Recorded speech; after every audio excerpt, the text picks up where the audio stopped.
Another thing that I've learned in 30 years of publishing is the value of reading. And I've been told over and over and over again, if you want to be a good writer, you need to be a good reader. Now, I have to admit, this is one of my weak spots. I tend to write out of my experience and my teaching and just gut instincts. That's one reason so many of my books are really different from other people's. But as I'm moving more into a non-technical audience with the next couple of books I'm working on, I'm realizing that I have a real deficit of I really need to be reading more good literature. And so I say this more, as much to myself as I do to you, is that if we want to be good writers, we have to be good readers.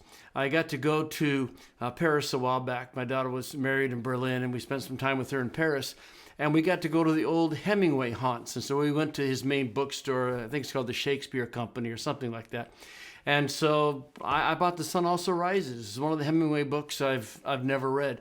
I'm going to read it. And I'm just going to start reading good literature. Literature that is outside of my field, has nothing to do with the Bible or theology or Greek.